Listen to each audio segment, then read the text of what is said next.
जी जनाब, अब बताइए। अब थोड़ी क्लियर हो रही है?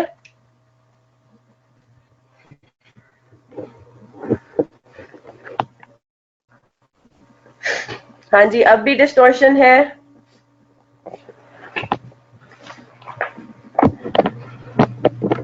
चलें जी, गुड हो गया। चले जनाब, शुरू करते हैं फिर। बिस्मिल्लाहिर्रहमानिर्रहीम। तो कल मैंने आप लोगों को एक एग्जांपल दी थी सॉल्व करने के लिए। होम असाइनमेंट था आपका एग्जांपल 14। काम करें जल्दी से, जरा चैट बॉक्स में मुझे लिखकर बताइए। पहले हम देखते हैं वेटेड एवरेज मेथड से क्या हो रहा है। Of completed units, cost of closing WIP and cost of abnormal gain. इस क्वेश्चन में एबनॉर्मल गेन था या एबनॉर्मल लॉस था?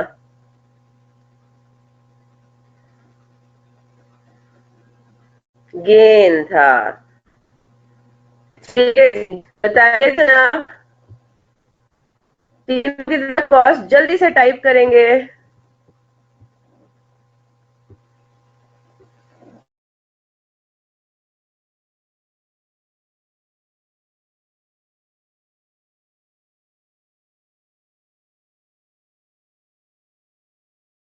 हाँ जी, अब बताइए। अब ब्रेक हो रही है?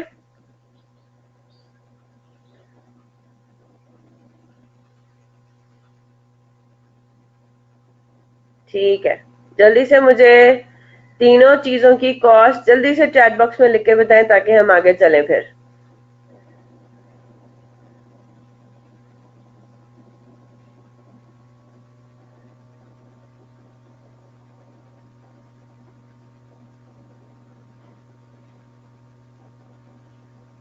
मुनीबा का है कॉस्ट ऑफ कंप्लीटेड यूनिट्स है 16, 093, 514, 216, 4722, 1184019। मुनीबा का भी, एमन का भी यही है।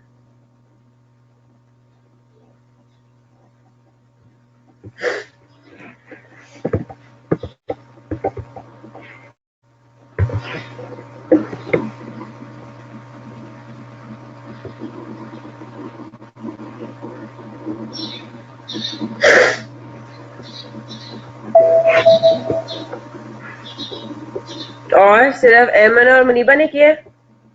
मोहसिन, मैंने ये सॉल्व करना है और मैंने जल्दी से गो थ्रू कर देना है इसको। टाइम नहीं दूंगी मैं कॉपी करने का। सुंदर, उम्मे हबीबा, उजैर, जेबा, किधर है आंसर्स? समरा, सना, साइम, मोहम्मद शाहरुख, मोहम्मद अहमद, मिनाहिल, हसन जावेद, फरजीन, फैसल, अनस, अब्दुल्ला, आकिफ, मोहसिन।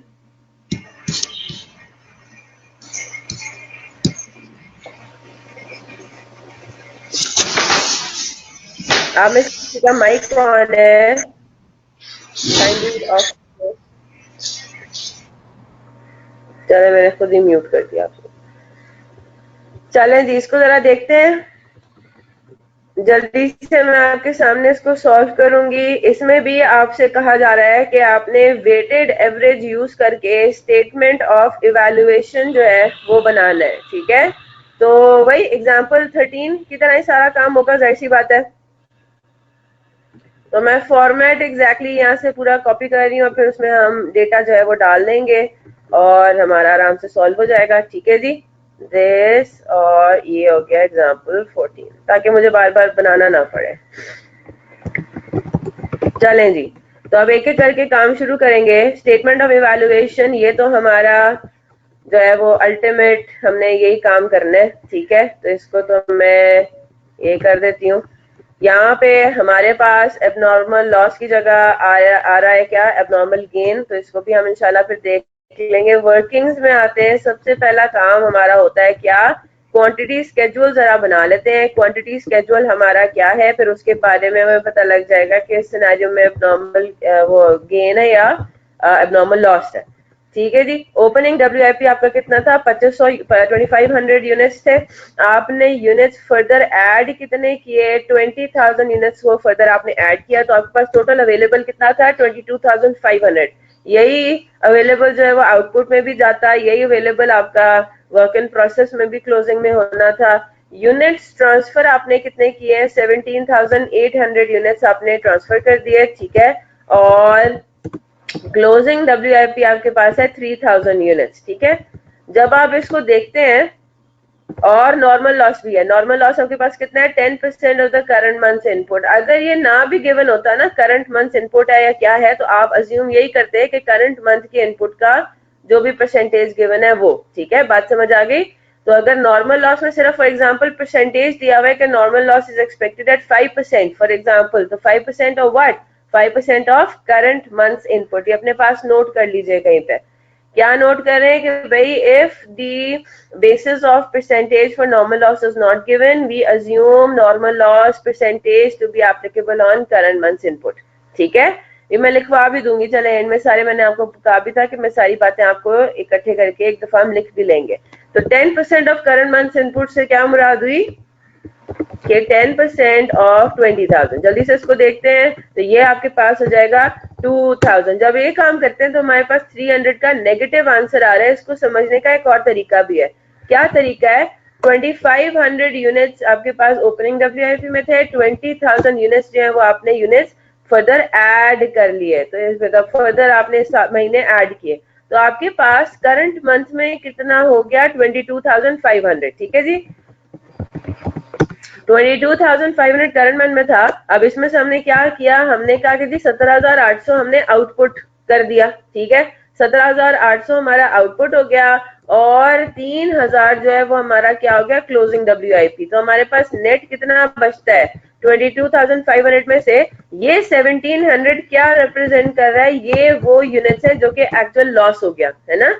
1700 यूनिट्स का फिर क्या हुआ, 22,500 यूनिट्स में से 1,700 यूनिट्स कहाँ गए, वो आपके, इसका मतलब है लॉस हो गए।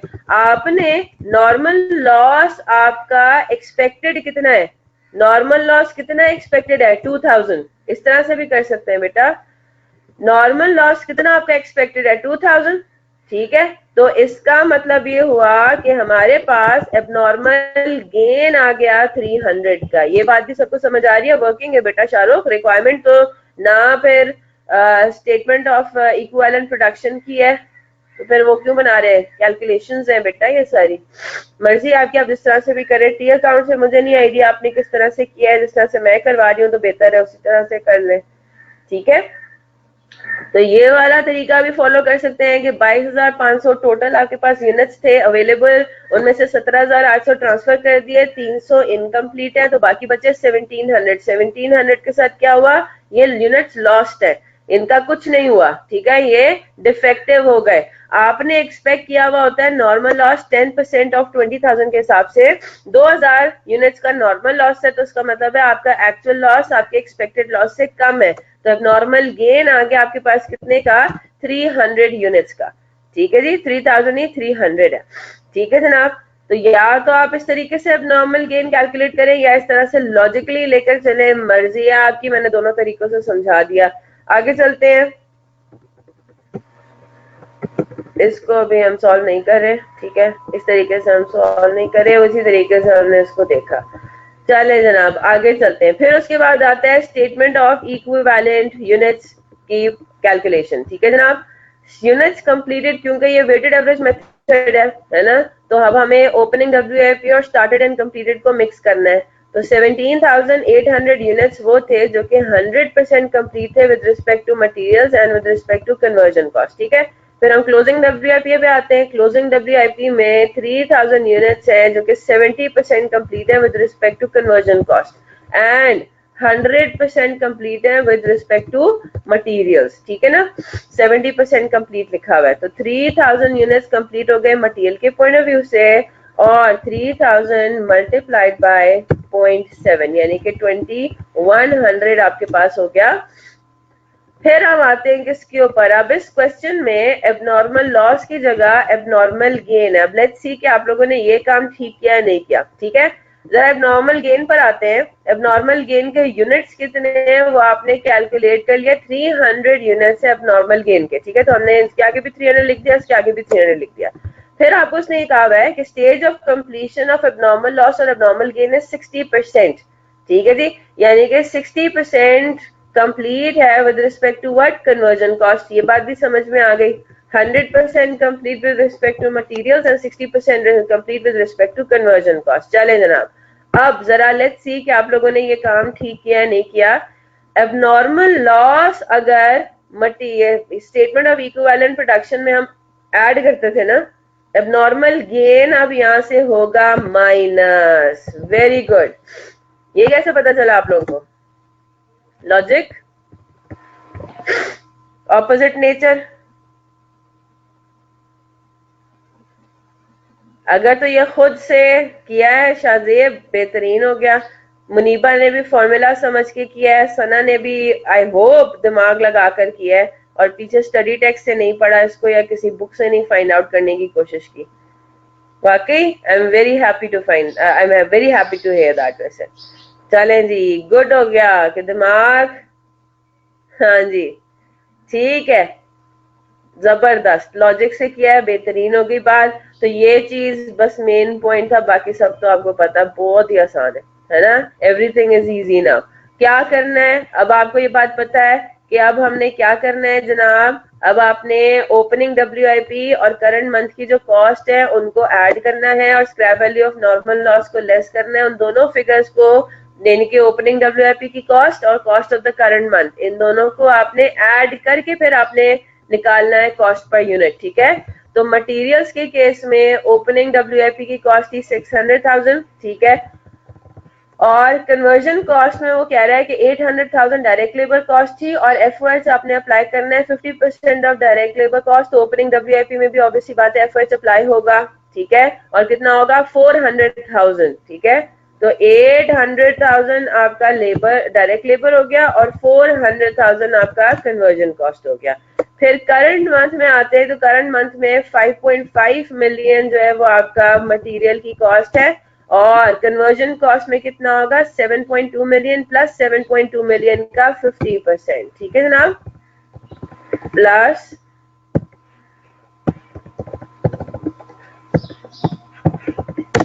108,000,000, ठीक है, 10.8 मिलियन। फिर आपको ये बात पता है कि आपको क्वेश्चन में स्क्रैप वैल्यू दी गई है, तो आपने नॉर्मल लॉस यानी कि 2000 यूनिट्स, ये मेन पॉइंट था। आपका एक्चुअल लॉस भले 1700 यूनिट्स हुआ है, लेकिन आपने नॉर्मल लॉस की कैलकुलेशन में हर जगह 2000 ही लेकर जाना है, ठीक है। तो at the rate of 20 per unit आपको स्क्रैप वैल्यू हो गई थी रिकवर, तो ये मटेरियल की कॉस्ट में एडजस्ट हो जाएगा, ठीक है। तो 2000 इंटू 20, यानी कि मटेरियल की टोटल कॉस्ट हो गई 6060 और 12 मिलियन। इन दोनों में ओपनिंग WIP और कॉस्ट द करंट मंथ शामिल है। एवरेज आउट हमने इन दोनों को कर दिया, ठीक है। क्लियर हो गई बात? That's it. अब आखिरी काम आपका क्या बचा? अब स्टेटमेंट ऑफ इवैल्यूएशन आराम से बन जाएगा। Cost of completed and transferred out unit 17,800 multiplied by जो आपका टोटल ये आ रहा है, ठीक है। कर लेंगे इसको, अब चेक कर लेते हैं, फिर भी एक दफा फीफो को एक दफा गो थ्रू करते हैं, फिर आगे चलते हैं, ठीक है, ताकि किसी को कोई मसला ना रहे, कोई कंफ्यूजन ना रहे। ये आपके पास कॉस्ट आ रही है, तो 17,800 मल्टीप्लाइड बाय 295, ये चेक कर लीजिए हर किसी का एक कॉस्ट पर यूनिट सेम है, 295.61।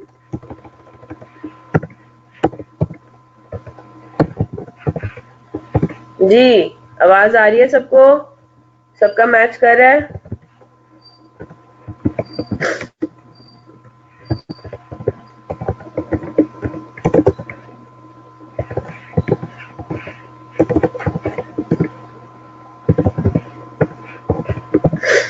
बेहतरीन हो गया। कॉस्ट ऑफ क्लोजिंग WIP वही होगा, मटेरियल्स कन्वर्जन कॉस्ट। तो आपने इसके इक्विवेलेंट यूनिट्स निकाल लिए थे, तो 3000 मल्टीप्लाइड बाय 295.61 और 2100 मल्टीप्लाइड बाय 608.52। और जब आप एबनॉर्मल गेन की कॉस्ट निकालते हैं तो उसको पॉजिटिव में ही रहने देंगे, हम कौन सा ऐड या लेस कर रहे हैं फाइनल अमाउंट को, ठीक है। तो एबनॉर्मल गेन की बस सिर्फ आपने फिगर कैलकुलेट करनी है ना कि कितना अमाउंट है। तो 300 यूनिट्स का, 300 यूनिट्स से कितने थे, 300 यूनिट्स का 100% कंप्लीट हो रहा है, मल्टीप्लाइड बाय ठीक है, और हमने उसका निकाला है 180।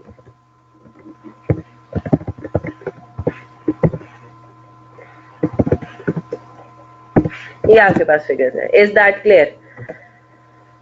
ठीक है, तो होगा क्या, अब आप प्रोसेस अकाउंट अगर आपको बनाने को कहा जाए तो अब आप आराम से प्रोसेस अकाउंट में फिगर्स डाल दें, सिंपल एज दैट।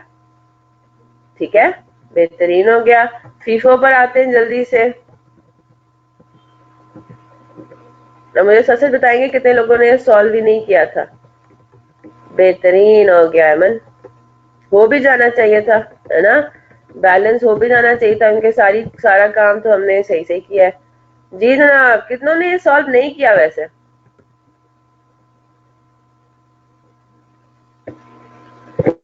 हाँ जी, मोहसिन को कौन जवाब देगा?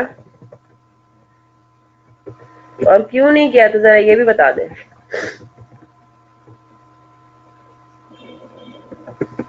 मोहसिन को जरा कौन जवाब देगा? मोहसिन, आपने सवाल क्या पूछा, जरा इस पे फोकस करें, लॉजिक जरा बताइए इसकी, कैसे करते हैं सारा काम।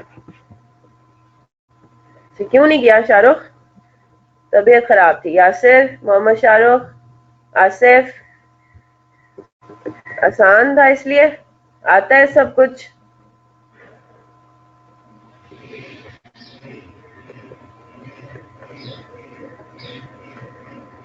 क्लियर था बिल्कुल। और अगर प्रॉब्लम होता फिर पता ही नहीं था। चले शाहरुख, वैसे आपका ट्रैक रिकॉर्ड अच्छा है इसलिए पेनल्टी लगाने का दिल कर रहा है, लेकिन मसला ये है ना कि पेनल्टी इकट्ठी कैसे होगी। अब मैंने वही शुरू कर देना, एलएमएस पे अपलोड कर दें, जो नहीं करेंगे वो आउट। हाँ जी, अब हमने क्या करना है, स्टेटमेंट ऑफ इक्विवेलेंट प्रोडक्शन में, चले उसकी जगह आपने एक पास पेपर कर लिया। अच्छा, मुझे काफी स्टूडेंट्स ने भी क्वेश्चंस भेजे हुए।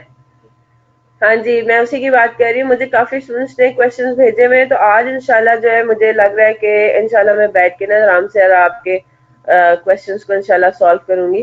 ठीक है, अभी हमने प्रॉपर पूरा किया ही नहीं है प्रोसेस का कॉस्टिंग बेटा, अभी चीजें रहती हैं थोड़ी सी, अभी इंस्पेक्शन वाली चीज हमने पढ़नी है। तो आपको बेहतर है, मैं समझे आपने किसी दूसरे टॉपिक का पास पेपर किया है, जो पिछले टॉपिक्स है उनको शुरू करें ना,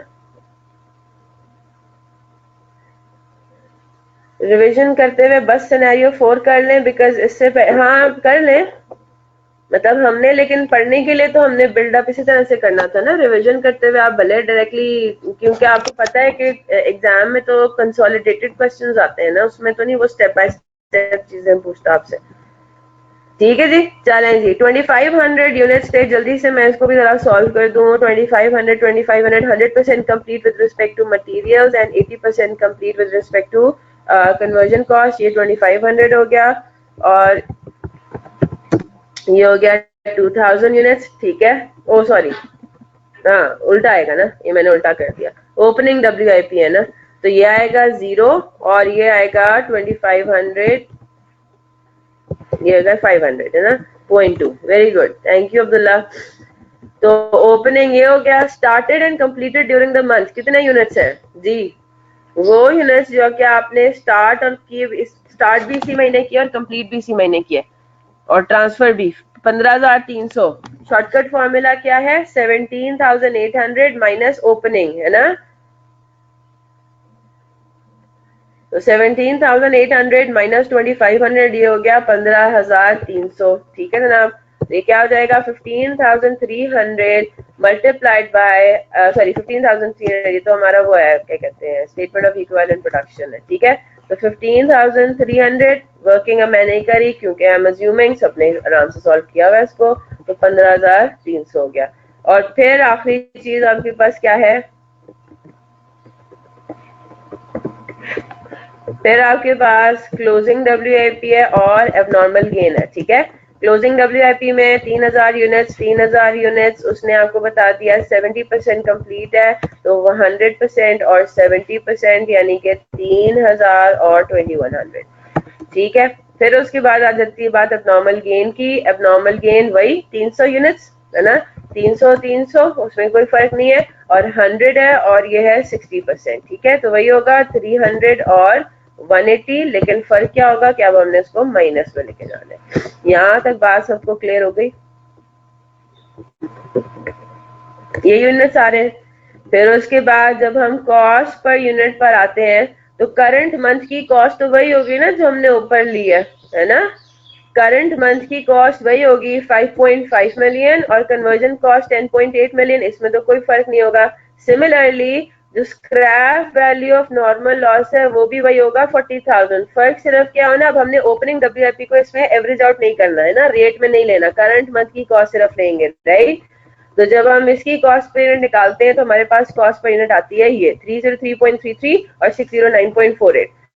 स्टेटमेंट ऑफ इवैल्यूएशन पर आते हैं। आपके पास ओपनिंग डब्ल्यूआईपी का ब्रॉट डाउन कितना था, ओपनिंग में कॉस्ट कितनी थी, वो हम यहाँ से उसका रेफरेंस ले लेते हैं, 6 लाख प्लस 1.2 मिलियन, ठीक है। तो ये था 1.8 मिलियन, यही आ रहा है सबका।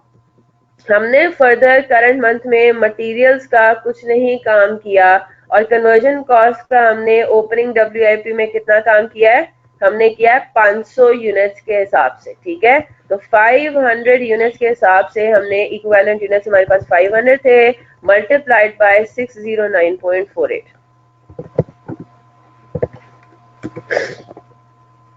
305.55 आ रहा है। ये फिगर्स देख लिए, ठीक है। मटेरियल 5.5 मिलियन है, 40,000 आपका स्क्रैप वैल्यू है। नहीं बेटा 303.33 आ रहा है मुनीबा, एबनॉर्मल लॉस नहीं, नॉर्मल लॉस। एबनॉर्मल लॉस का तो कुछ नहीं करना ना, एबनॉर्मल एबनॉर्मल लॉस तो पहली बात है कि है ही नहीं। अच्छा नॉर्मल लॉस का करना है ना बेटा, रिकवरी तो होगी ना, ठीक है। 303.33 है, करेक्शन कर लो आप। 609.48 से मल्टीप्लाई करेंगे तो हमारे पास क्या आंसर आएगा, 500 मल्टीप्लाइड बाय 609.48, ठीक है। चेक कर ले, यही आंसर आ रहा है।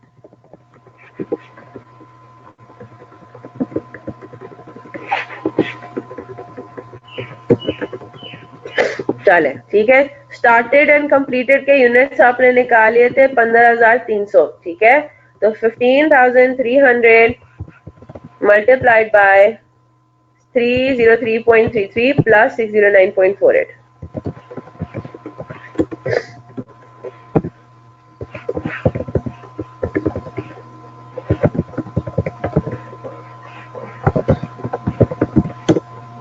तो टोटल जो आपके यूनिट्स ट्रांसफर हुए हैं 17,800 है ना। जो 17,800 यूनिट्स ट्रांसफर हुए हैं ये उनकी आ गई कॉस्ट। तो ये प्रोसेस अकाउंट में जो आउटपुट है ये ट्रांसफर टू प्रोसेस 2, उसमें टोटल हम 17,800 यूनिट्स लिखेंगे यूनिट्स के कॉलम में, और रुपीस के कॉलम में लिख देंगे 16,070,733, ठीक है। फिर बारी आती है cost of closing WIP. Materials complete थे 100%, 3,000 मल्टीप्लाइड बाय 303.33, और हमारा जो कन्वर्जन कॉस्ट है वो कंप्लीट था 2100 यूनिट्स के हिसाब से 2100 मल्टीप्लाइड बाय 609.48,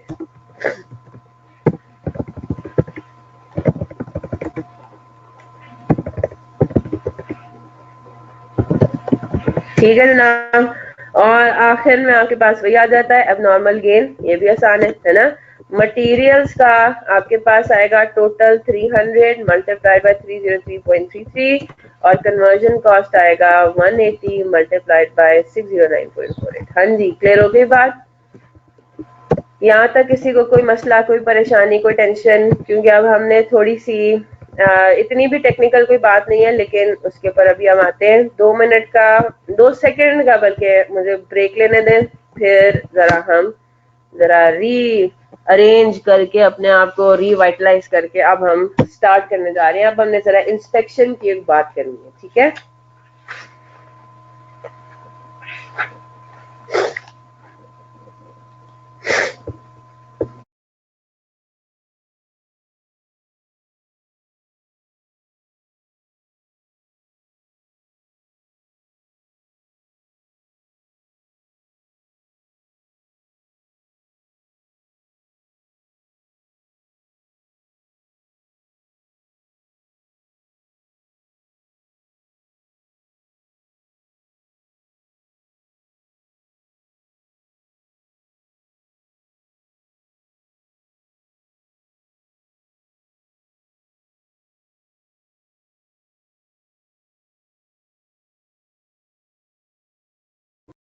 चले जनाब, कुछ हम अब बातें करते हैं, बात करते हैं, कुछ नोट्स लिखते हैं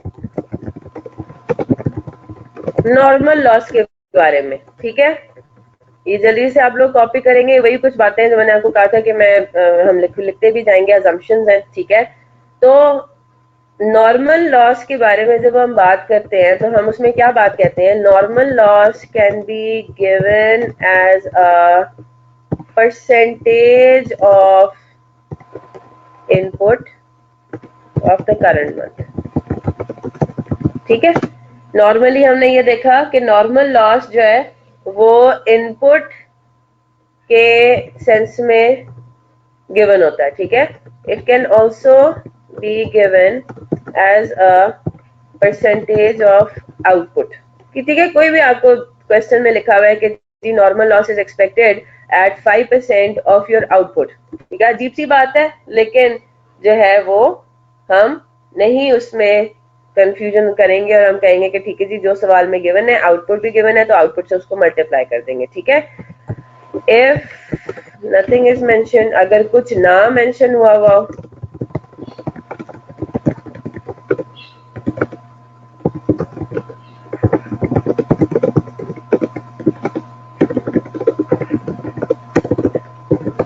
ठीक है, ना गिवन हो तो हम उसको क्या अज्यूम करेंगे कि वो परसेंटेज ऑफ इनपुट है। ठीक है, किसी और चीज का परसेंटेज नहीं है, वो परसेंटेज ऑफ इनपुट है। ठीक है जनाब,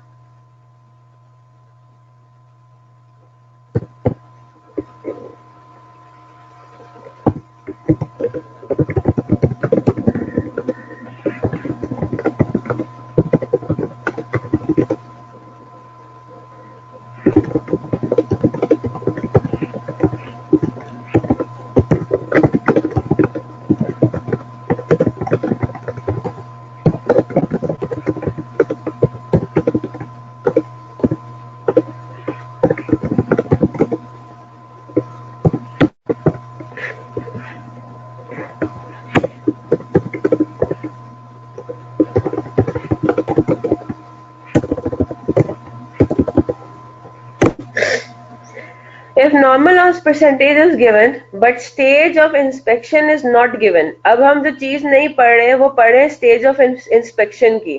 we simply calculate normal loss as percentage of normal loss multiplied by input, जो कि अब अभी तक हम करते आए हैं। अभी तक जितने भी हमने सवाल किए हैं उसमें हमने स्टेज ऑफ इंस्पेक्शन का कोई टर्म नहीं पढ़ा।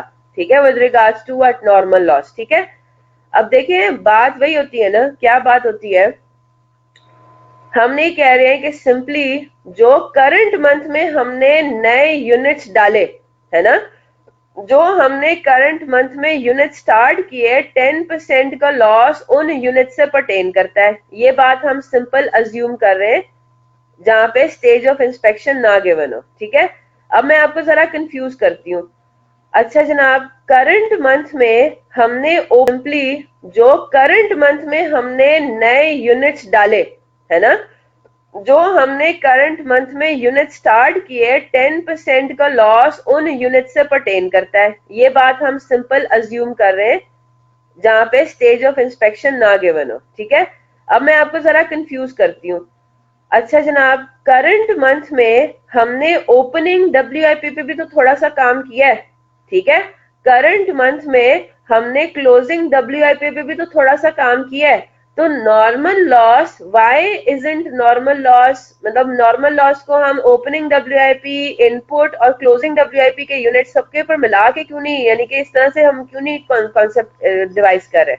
ठीक है, तो ये वाली चीज आपने अप्लाई करना शुरू करनी है अगर नॉर्मल लॉस की परसेंटेज गिवन हो और साथ में स्टेज ऑफ इंस्पेक्शन भी गिवन हो। पहले हम इसको देखते हैं, फिर हम इसको सॉल्व करेंगे ताकि हमें और बात समझ में आ जाए। ठीक है, ये कॉपी कर रहे हैं ना सारे साथ साथ,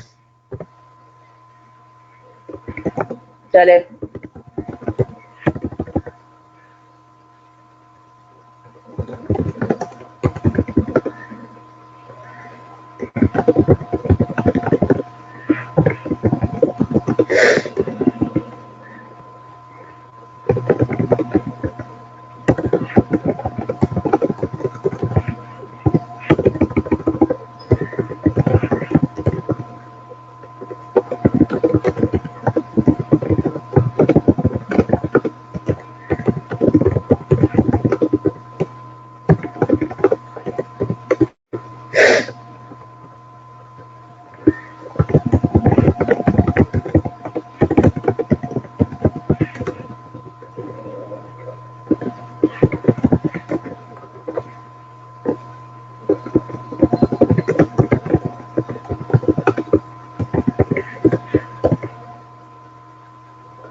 कॉपी करें फिर आगे चलते हैं।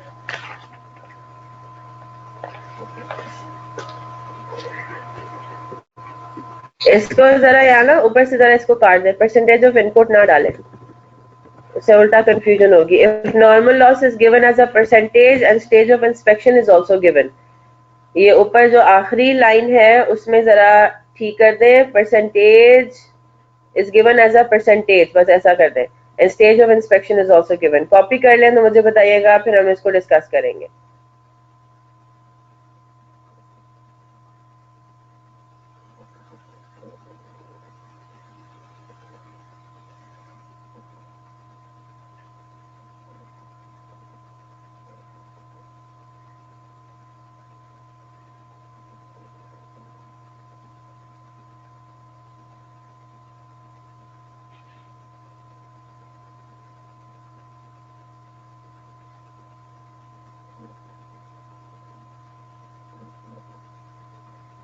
डन।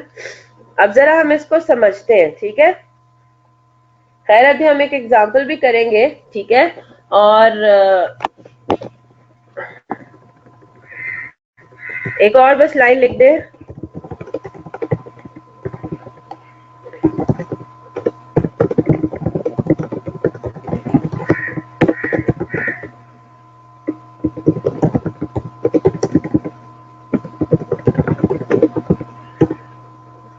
जी जनाब,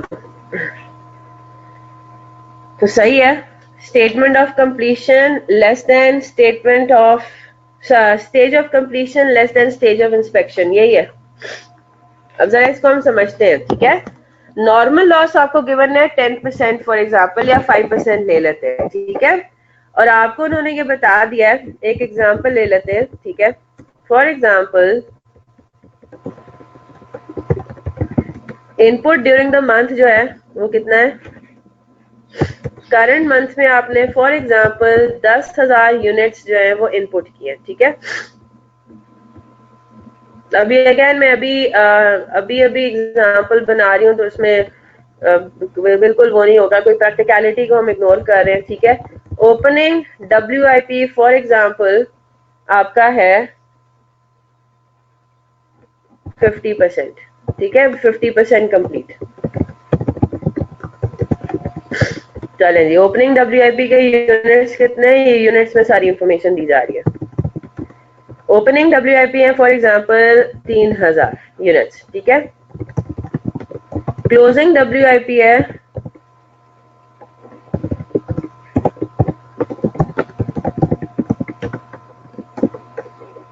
ये आपके पास 2,000, ठीक है जनाब। अच्छा जी, फिर उसके बाद आपको बताया जा रहा है कि नॉर्मल लॉस है आपके पास 5%, ठीक है। और साथ ही ये इंफॉर्मेशन दी जा रही है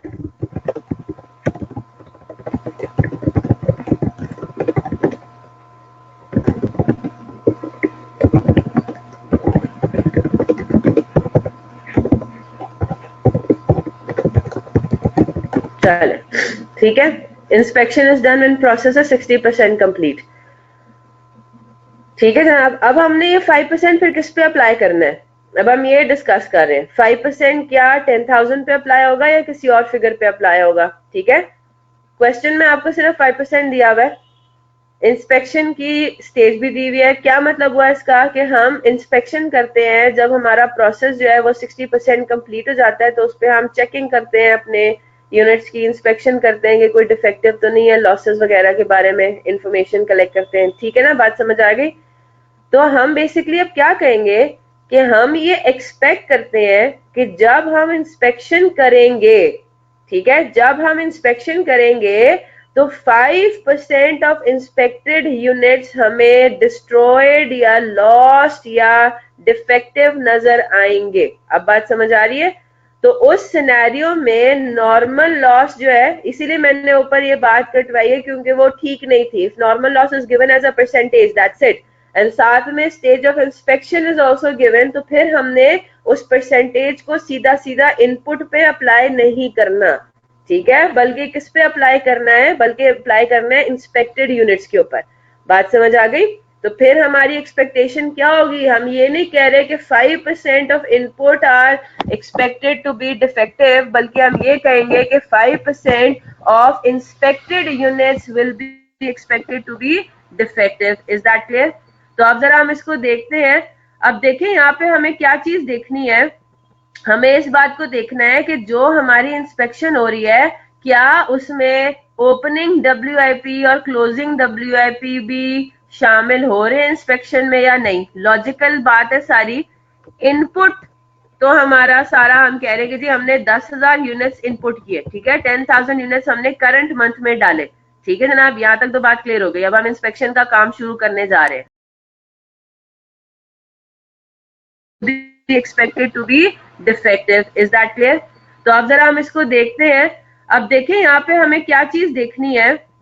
हमें इस बात को देखना है कि जो हमारी इंस्पेक्शन हो रही है, क्या उसमें ओपनिंग WIP और क्लोजिंग WIP भी शामिल हो रहे हैं इंस्पेक्शन में या नहीं। लॉजिकल बात है सारी। इनपुट तो हमारा सारा हम कह रहे हैं कि जी हमने 10,000 यूनिट्स इनपुट किए, ठीक है, 10,000 यूनिट्स हमने करंट मंथ में डाले। ठीक है जनाब, यहाँ तक तो बात क्लियर हो गई। अब हम इंस्पेक्शन का काम शुरू करने जा रहे हैं। अच्छा जी, मसला आ रहा है किनका? ये 10,000 के 10,000 पूरे यूनिट्स इंस्पेक्ट हुए हैं या नहीं हुए? पहले मुझे ये बात जरा सोच के बताएंगे। हम चले पहले ओपनिंग WIP की बात करते हैं। ओपनिंग WIP की जरा बात करते हैं। तो ओपनिंग WIP का इनपुट से वैसे कोई ताल्लुक तो है नहीं, ठीक है, अभी हमने वैसे ही इनपुट डाल दिया। चले मैं इसको नहीं भी लिखती, हम काम शुरू करते हैं ओपनिंग WIP से। ओपनिंग WIP 50% कंप्लीट थे, ठीक है, यानी कि इन यूनिट्स की इंस्पेक्शन करंट मंथ में हुई होगी बेटा, क्योंकि महीने के पहले दिन ये सिर्फ 50% कंप्लीट थे। तो इसका मतलब ये हुआ कि ये 60% कंप्लीट इस महीने में हुए होंगे। यस और नो? बात समझ आ गई? साल महीने के पहले दिन ये इंस्पेक्ट नहीं हुए थे, पिछले महीने ये इंस्पेक्ट नहीं हुए थे, क्योंकि पिछले महीने ये 50% कंप्लीट थे सिर्फ। अब बात समझ आई? पिछले महीने के एंड तक ये सिर्फ 50% कंप्लीट थे, इनके ऊपर प्रोसेस 50% कंप्लीट हुआ था। तो ये इसका मतलब है कि पिछले महीने तो इंस्पेक्ट ही नहीं हुए।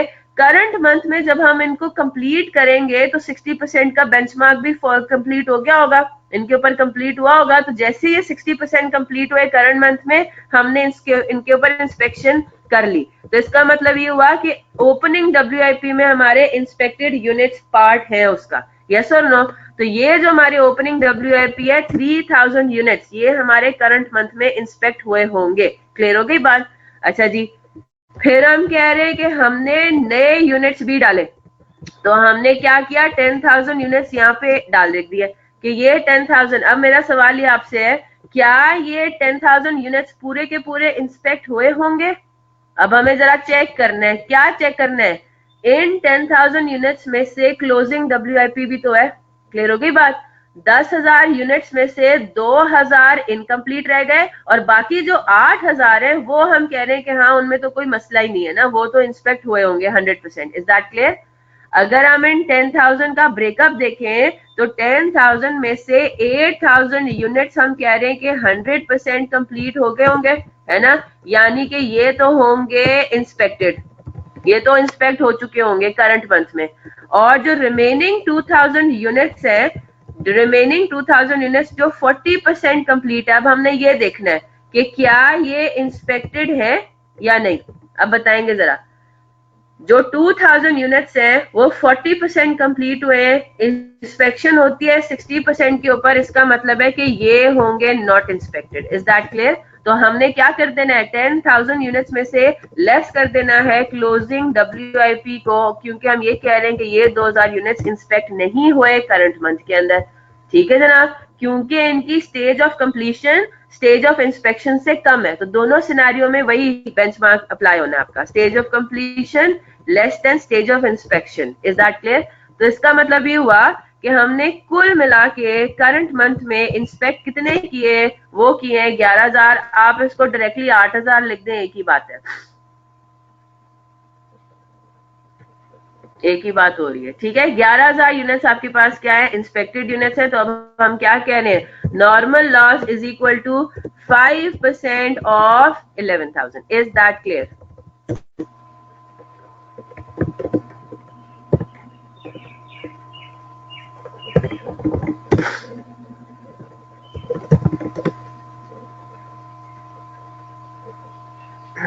मैं ये कह रही हूं, अब इसको जरा एक और एग्जांपल से देख लेते हैं। ठीक है शाहरुख, एक और एग्जांपल से इसको देख लेते हैं। इसको कॉपी करें,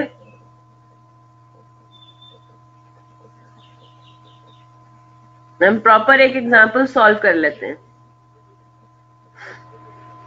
हाँ जी मुनीबा, अभी दूसरी एग्जांपल के थ्रू यही देख लेते हैं।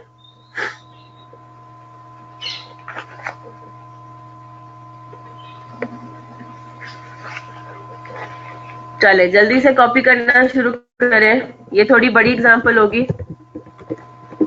दोनों में से कोई भी, मुनीबा आपकी बात बिल्कुल ठीक है, अगर ओपनिंग 70% कंप्लीट होता तो फिर वो इंस्पेक्शन में ना जाता ना, क्योंकि वो पिछले महीने इंस्पेक्ट हो चुका होता। बिल्कुल ठीक बात है। इधर ये पॉइंट समझा देती हूँ। अगर फॉर एग्जांपल ये होता 70% कंप्लीट, आपकी इंस्पेक्शन का होती है 60% पे, ओपनिंग WIP 70% कंप्लीट हो चुके हैं महीने के पहले दिन, तो इसका मतलब ये हुआ कि ये पिछले महीने 60% के लेवल पे पहुंचे होंगे और पिछले महीने इनकी इंस्पेक्शन होके खत्म हो गई थी।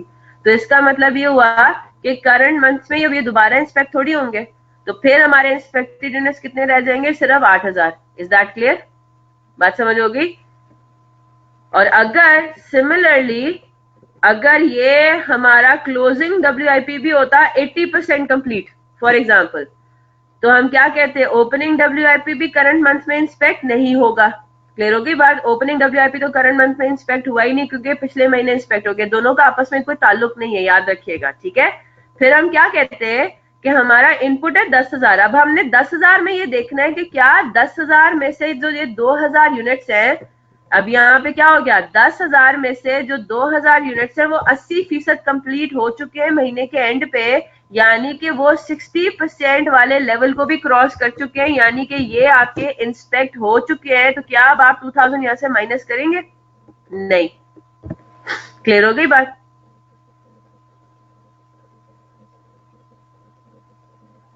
ठीक है, क्लोजिंग WIP का लॉजिक अलग है, ओपनिंग WIP का लॉजिक अलग है। दोबारा बताती हूँ, ओपनिंग WIP मेरे का समझ में आ गया? अगर ओपनिंग WIP में stage of completion stage of inspection से ज्यादा है, तो हम क्या कह रहे हैं कि ये पिछले महीने ही इंस्पेक्ट हो गए, करंट मंथ में इंस्पेक्ट नहीं होंगे। यहां तक बात क्लियर हो गई? अब हम आते हैं क्लोजिंग WIP पे। क्लोजिंग WIP हम क्या अज्यूम कर रहे हैं, closing WIP pertains to this input, ये इनपुट में सही है ना? क्लोजिंग WIP जो है वो 10,000 यूनिट से ही परटेन कर रहा है, यस है ना? हमने 10,000 यूनिट्स जो इनपुट किए हैं उनमें से 2,000 इनकम्प्लीट रह गए हैं करंट मंथ के एंड पे। ये बात तो सबको आई होप समझ में आ गई है। ठीक है, तो अब हम जरा इसका एनालिसिस करते हैं। 8,000 यूनिट्स 10,000 में से 100% कंप्लीट है, तो वो इंस्पेक्टेड है करंट मंथ में। जो 2,000 यूनिट्स हैं वो 80% कंप्लीट है, यानी कि वो भी तो इंस्पेक्टेड है करंट मंथ में। क्लियर होगी बात? है ना? दोनों कैटेगरीज ने लेवल ऑफ इंस्पेक्शन क्रॉस कर लिया। एक 100% पे खड़ा हुआ है, एक 80% पे खड़ा हुआ है, स्टेज ऑफ इंस्पेक्शन तो 60% पे। Is that clear? तो अब अगर मैं आपसे पूछूं कि करंट मंथ में, इसका मतलब है टोटल कितने इंस्पेक्टेड यूनिट्स हैं, तो अब आप इस 2000 को माइनस तो नहीं करेंगे ना 10,000 में से, आप ये कहेंगे कि 10,000 के 10,000 सारे के सारे इंस्पेक्ट हो चुके, तो हमारे पास करंट मंथ के इंस्पेक्टेड यूनिट्स में से अब हमें क्लोजिंग WIP के यूनिट्स को निकालना थोड़ी है। अब बात समझ आई? क्रिस्टल क्लियर हो गया?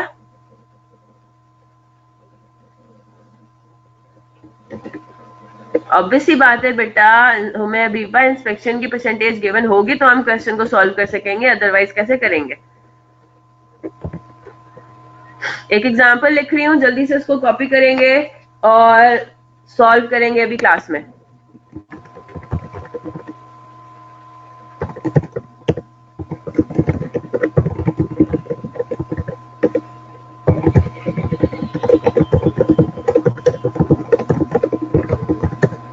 For the month of April, normally कोई नहीं होता हसनैन, कुछ भी हो सकता है।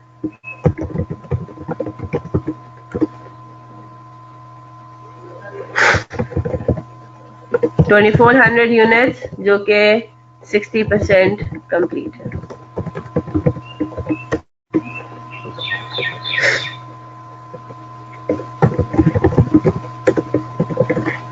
ये ओपनिंग WIP की इंफॉर्मेशन है, ठीक है।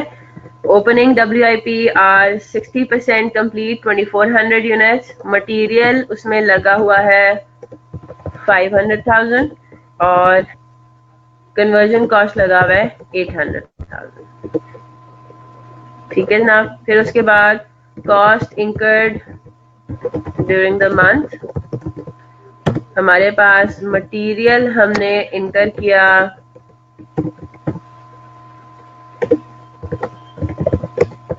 4.3 मिलियन और कन्वर्जन कॉस्ट हमने इनकर किया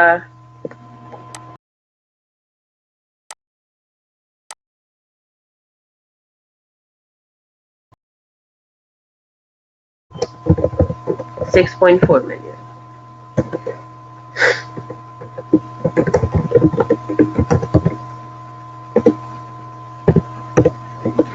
क्लोजिंग WIP है 2000 यूनिट्स और क्लोजिंग WIP जो है वो है 50% कंप्लीट।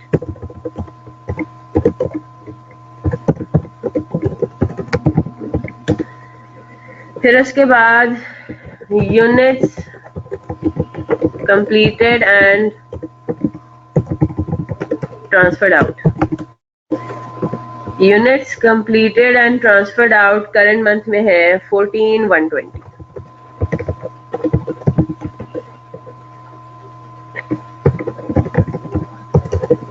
इंस्पेक्शन आपकी होती है जब आपका प्रोसेस 70% कंप्लीट हो जाए। नॉर्मल लॉस आपको क्वेश्चन में बताया हुआ है 5%, या चलो इसको 10% कर देते।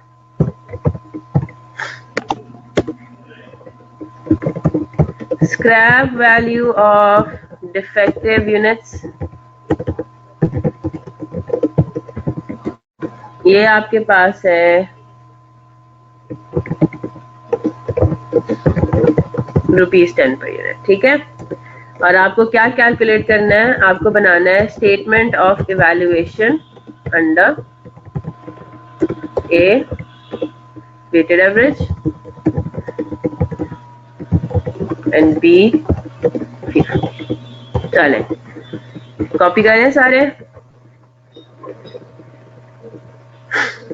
Following information pertains to process 1 for the month of April. Opening WIP में 2400 units, 60% complete. Material है, conversion cost इतनी लगी हुई है. Cost incurred during the month, material conversion cost इतना है और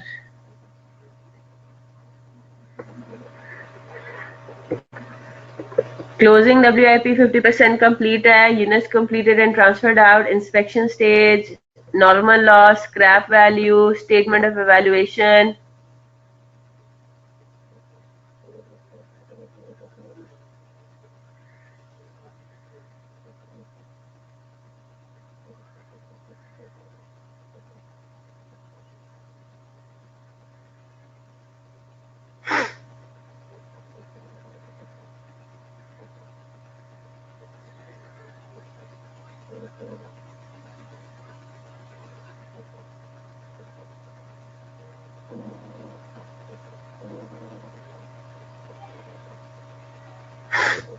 अच्छा जी, जूम आउट कर देती हूँ।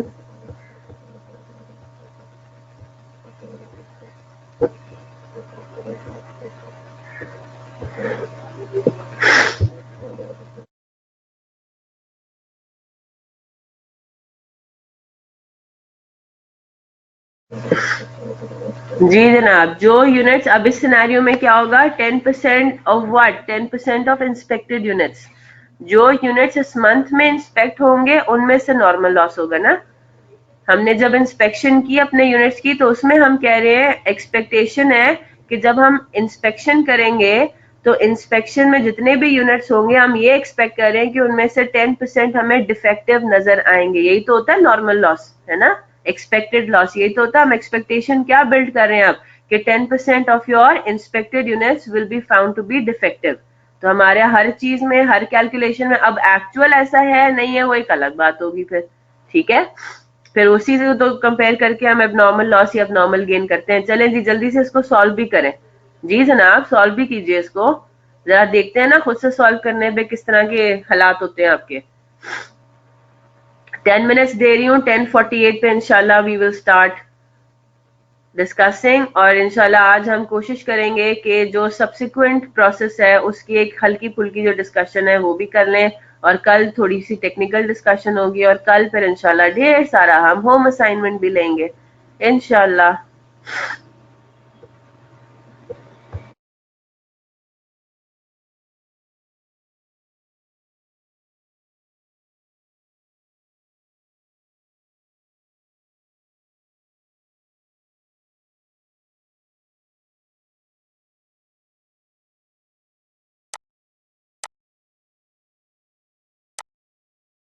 और 15,000।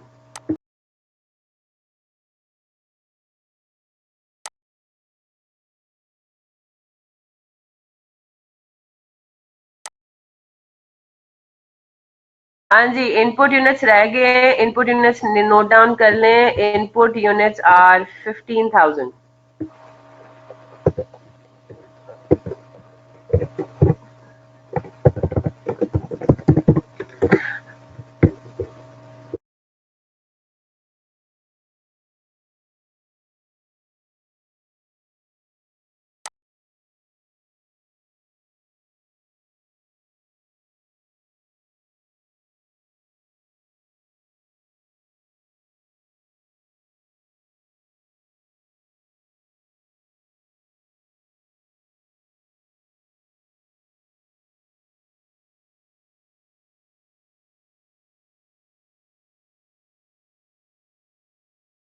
हाँ जी, नॉर्मल लॉस साइम कह रहे हैं 1540। देखते हैं।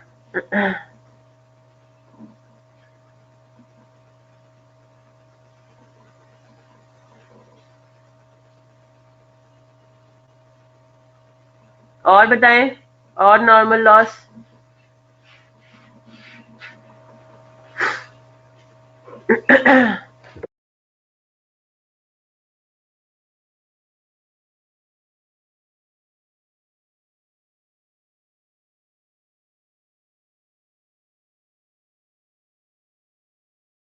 जी उमे बीबा, क्या मसला आ रहा है बच्चे?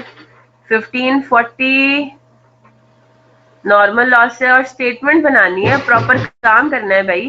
स्टेटमेंट ऑफ इवैल्यूएशन बनाना है, ये रिक्वायरमेंट है। तो पहले आपने क्या करना है, जाहिर सी बात है, अब नॉर्मल लॉस, अब नॉर्मल गेन का सिनेरियो क्या है वो कैलकुलेट करने के लिए नॉर्मल लॉस तो पता चले। क्वांटिटी स्केड्यूल, उमे अबीबा आपने कल की क्लास शायद अटेंड नहीं की ना, इस वजह से आपको मसला आ रहा है। जाहिर सी बात है, आप रिवाइज करोगे, देखोगे रिकॉर्डिंग, तो समझ आ जाएगी। अभी तो आपने तो थोड़ा सा काम किया है सारे लोग जो है। Normal loss, statement of evaluation कल की क्लास ली थी? अच्छा अच्छा, होम असाइनमेंट नहीं किया था तबीयत की खराबी की वजह से। कैसे करते हैं इसको? इसमें ओपनिंग WIP भी है, क्लोजिंग WIP भी है, इनपुट ड्यूरिंग द मंथ भी है। तो पहले हम एक क्वांटिटी स्केड्यूल नहीं बनाते थे? क्वांटिटी स्केड्यूल में हम ये कैलकुलेट करते हैं कि भाई हमारा एबनॉर्मल गेन का सिनेरियो एबनॉर्मल लॉस है या कुछ भी नहीं है। नॉर्मल लॉस तो है, क्या एबनॉर्मल गेन एबनॉर्मल लॉस है या नहीं? तो उसके लिए आपको नॉर्मल लॉस की पहले फिगर पता होनी चाहिए, ठीक है। नॉर्मल लॉस पहले कैलकुलेट करेंगे। नॉर्मल लॉस कैसे कैलकुलेट करेंगे? परसेंटेज ऑफ इंस्पेक्टेड यूनिट्स, ठीक है। फिर उसके बाद फिर उसके बाद आपने एबनॉर्मल गेन एबनॉर्मल लॉस निकाला, फिर वेटेड एवरेज से, चले सिर्फ वेटेड एवरेज ही कर लें 10 मिनट में, वही काफी होगा। वेटेड एवरेज से ही आपने फिर सारा काम करना है। क्या करना है? स्टेटमेंट ऑफ इक्विवेलेंट यूनिट्स निकालने, equivalent production, cost per unit, और फिर स्टेटमेंट ऑफ इवैल्यूएशन बनाएंगे। उम्मे हबीबा, क्या मसला आ रहा है?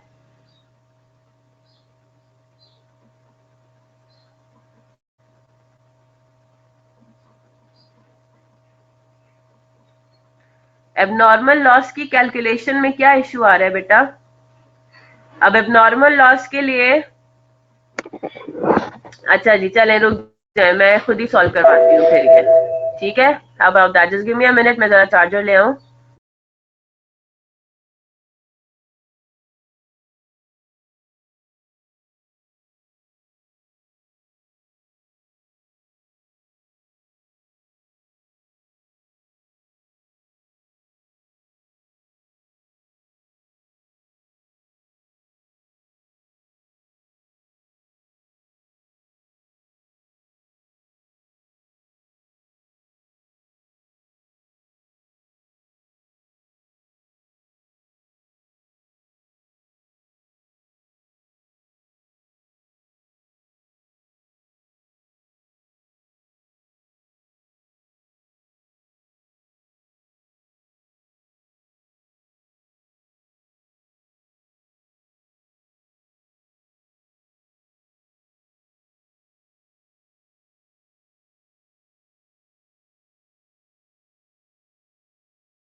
चलें जी, एबनॉर्मल गेन या लॉस की परसेंटेज नहीं है तो फुल लेंगे। मैंने एंड में क्या लिखवाया आपको? ये वाली लाइन सबने कॉपी की है? ये वाली, ये जो मैं नोट्स लिखवा रही थी उसमें सबने ये लास्ट लाइन कॉपी की है। Stage of inspection is equal to stage of completion for abnormal loss या एबनॉर्मल गेन। साइम, जो भी आपको स्टेज ऑफ इंस्पेक्शन क्वेश्चन में दी हुई है वो हम लेंगे as stage of completion for abnormal loss abnormal gain, यानी कि उसी पॉइंट पे नॉर्मल लॉस का भी हम करेंगे काम, और उसी पॉइंट पे हम क्या कहेंगे? एबनॉर्मल लॉस और एबनॉर्मल गेन भी, इसका मतलब है उतना ही परसेंटेज कंप्लीट है ना साइम? लॉजिक भी समझ में आती है, ठीक है ना? उसी पॉइंट पे तो हमें पता चला कि एबनॉर्मल गेन या एबनॉर्मल लॉस कितना है, ठीक है? तो वो उतना परसेंटेज, इसका मतलब है कंप्लीट है। चलें जी जल्दी से आते हैं। सबसे पहले मैं सिर्फ इसको वेटेड एवरेज से सॉल्व कर रही हूँ, फीफो फिर आपका होम असाइनमेंट है, ठीक है? वेटेड एवरेज मेथड से काम शुरू करते हैं। सबसे पहले तो हमें नॉर्मल लॉस यूनिट्स पता लग जाए, है ना? नॉर्मल लॉस यूनिट्स, अब हम क्या कहेंगे? नॉर्मल लॉस यूनिट्स, मेरा चार्जर कनेक्ट नहीं हुआ,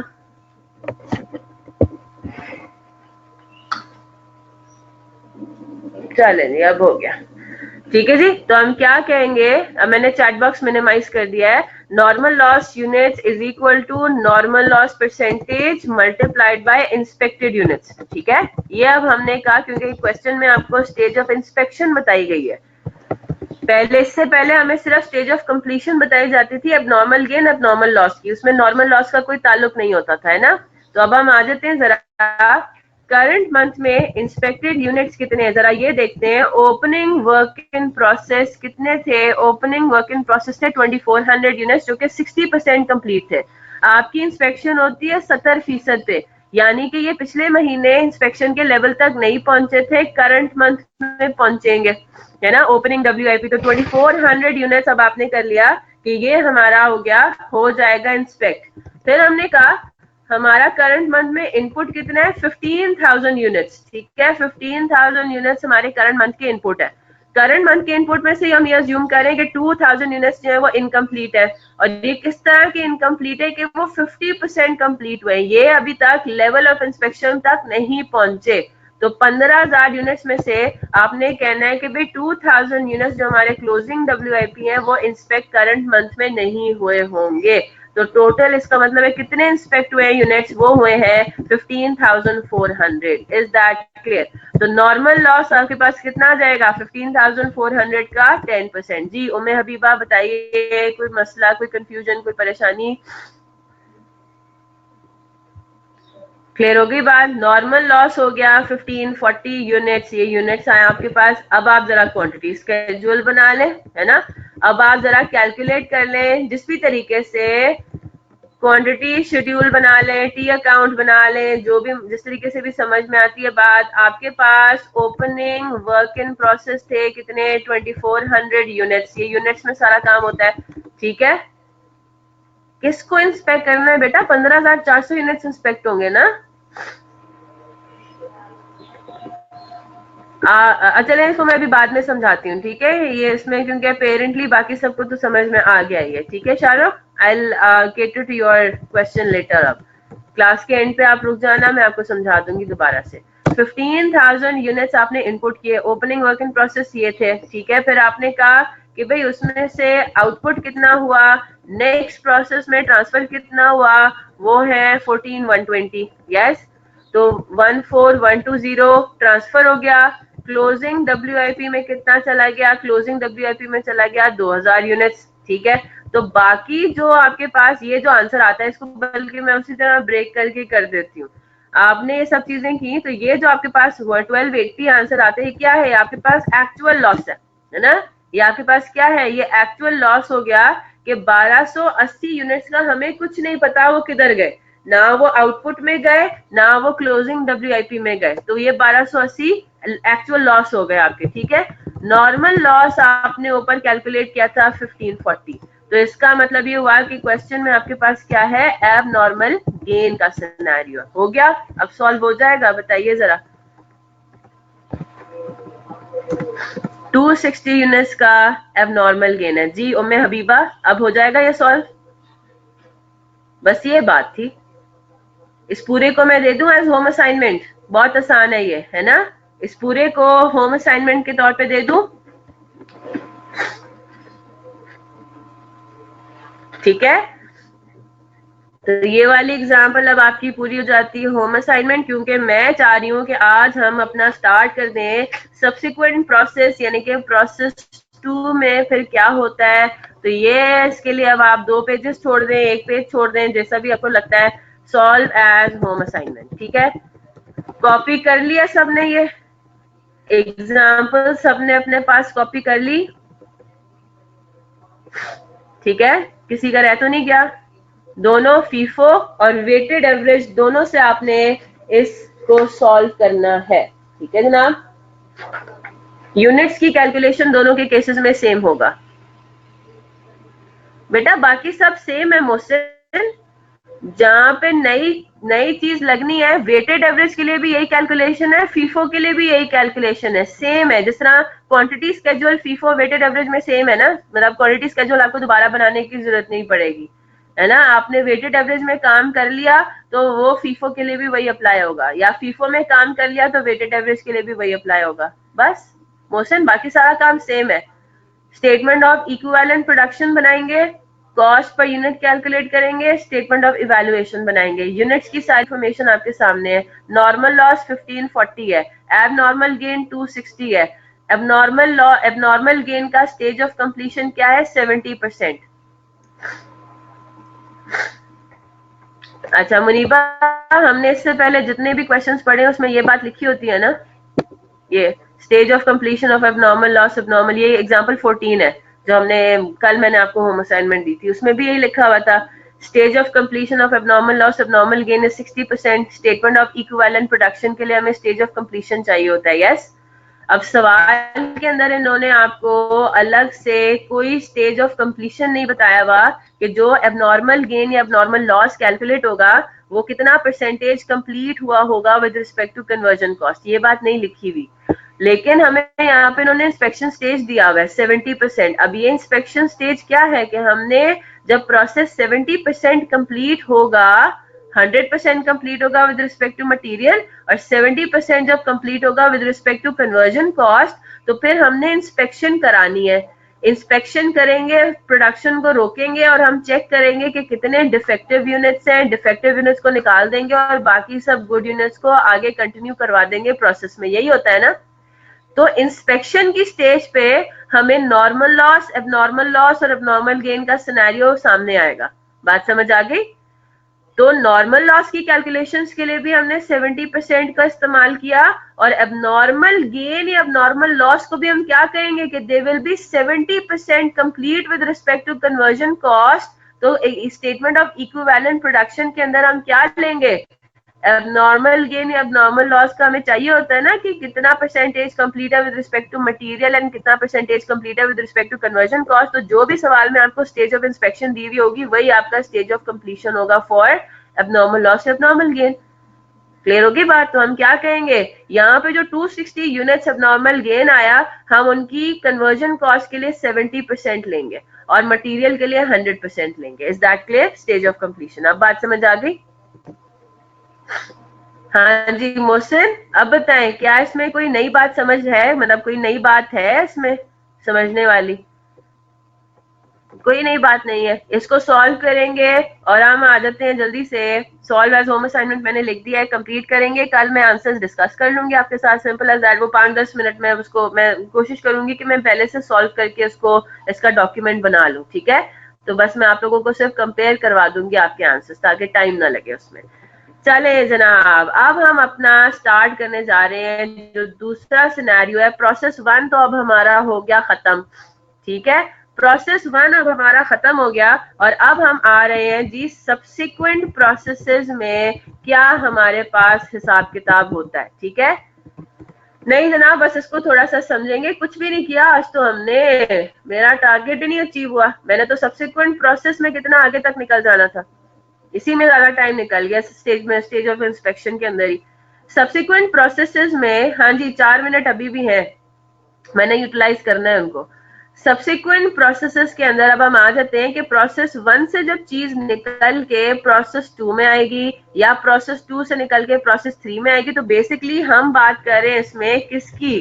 अब हमने ऑब्वियसली बात है, फर्क इतना कोई नहीं होगा। हम ये कह रहे हैं कि जी प्रोसेस 2 ऑनवर्ड्स। अब प्रोसेस 2 ऑनवर्ड्स की अकाउंटिंग किस तरीके से होगी? बहुत सिंपल है। जो सिंपल तरीन सिनेरियो है वो हम देख लेते हैं अभी, ठीक है? पहले सिनेरियो में तो हम ये देख रहे हैं कि जनाब आपके पास जो सब्सिक्वेंट प्रोसेसेस हैं उसमें कोई फर्दर मटेरियल ऐड नहीं होता। No further material cost is incurred. क्या मतलब हुआ? मतलब ये हुआ कि फॉर एग्जाम्पल इसमें हमारे पास बेहतरीन एग्जाम्पल आती है गारमेंट्स की, ठीक है? मैं जो हूँ कपड़ा लगाऊंगी, जो मेन मेरा मटेरियल है, ठीक है? मेरा मेन जो मटेरियल है कपड़ा वो किस में लगता है? वो सिर्फ प्रोसेस 1 में ही लगता है आइडियली, है ना? प्रोसेस 1 मेरा क्या है? कटिंग। सेकंड प्रोसेस क्या है? स्टिचिंग। थर्ड प्रोसेस क्या है? फिनिशिंग कर ले उसको, ठीक है? यहां तक बात समझ आ गई? तो 3 प्रोसेसेस है गारमेंट्स के मैन्युफैक्चर में, कटिंग, स्टिचिंग और फिनिशिंग, ठीक है? अब मुझे ये बात पता है कि मैंने कपड़ा कटिंग के प्रोसेस में ही लगाना है, दैट्स इट। क्या स्टिचिंग के प्रोसेस में मेरा कोई कपड़ा लगेगा? नहीं ना, नया कपड़ा तो नहीं ऐड होगा ना।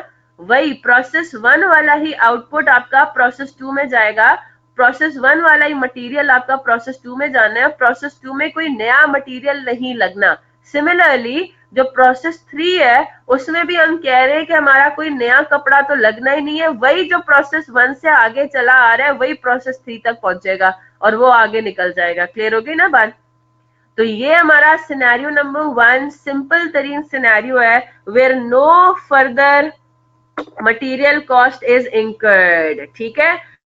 तो यहाँ पे हम क्या लिख रहे हैं? अपने पास नोट लिख रहे हैं, all calculations are the same as in process 1 except that किस चीज का फर्क होगा?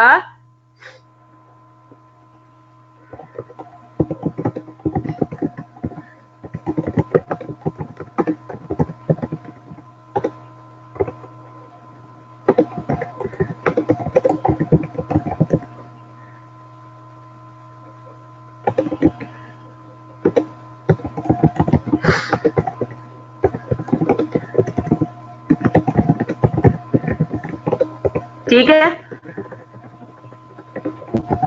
क्या है इसको हम इसका प्रोसेस अकाउंट भी अभी बना के देख लेते हैं। All calculations are the same as in process one except that units transferred from process one will be treated as material input. अब प्रोसेस टू में नया मटेरियल इनपुट नहीं है, बल्कि प्रोसेस टू में क्या है, प्रोसेस टू के अंदर जो मटेरियल इनपुट है वो कौन सा है, वो जो जर्नल एंट्री कौन सी वाली है, जो प्रोसेस वन का अकाउंट क्रेडिट हो रहा है, याद है ना आउटपुट से। क्लियर होगी बात। प्रोसेस वन का अकाउंट क्रेडिट होगा आउटपुट से, और प्रोसेस टू का अकाउंट डेबिट होगा, और प्रोसेस टू के अकाउंट में ये ट्रीट क्या हो रहा है, it will be treated as material input, है ना। नया मटेरियल कोई इनपुट नहीं हो रहा, उसमें क्या हो रहा है, प्रोसेस टू प्रोसेस वन से मटेरियल जो है वो ट्रांसफर हो रहा है। Is that clear?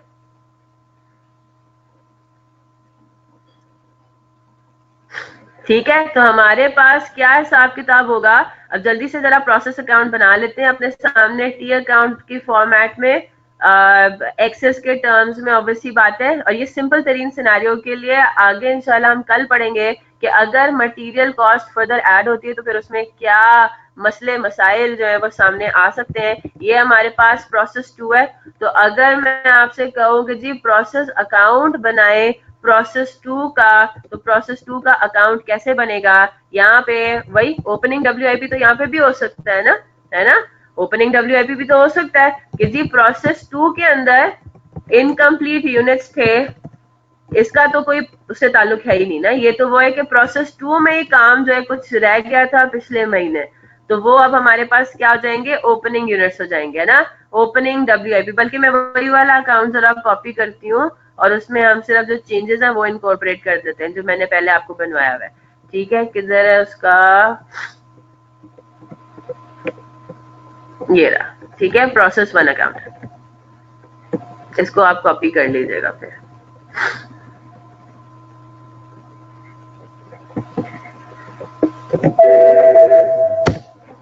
ठीक है, अब ये क्या हो जाएगा आपके पास, प्रोसेस टू अकाउंट। अब देखें क्या डिफरेंस है, प्रोसेस टू अकाउंट में opening WIP as it is होगा, प्रोसेस टू में अब रॉ मटेरियल इन्वेंट्री वेयरहाउस में से कोई नई चीज नहीं आ रही, है ना।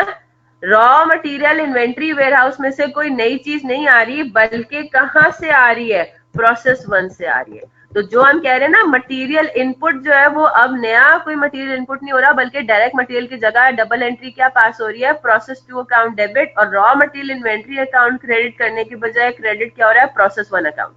Is that clear?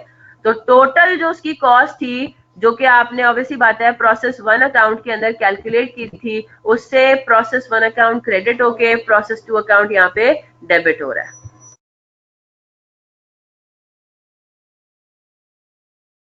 ठीक है, बाकी सब चीजें वही हैं, बाकी सब चीजें वही हैं। अब यहाँ पे यूनिट्स जो ट्रांसफर होंगे वो यहाँ पे रिप्लेस कर देते हैं प्रोसेस थ्री, बाकी सब वही है, बाकी सब एग्जैक्टली सेम है सिंपल तरीन सिनेरियो के अंदर। तो चेंजेस हमने किस किस में किए हैं, प्रोसेस वन के अंदर, इसके अंदर हमारा चेंज आया, इसको मैं जरा, और इसको जरा जल्दी से आप कॉपी करें। बाकी अब नॉर्मल गेन, अब नॉर्मल लॉस, इधर भी वही जर्नल एंट्रीज पास होंगी। ठीक है, वही सेम सारा काम होगा। All other accounts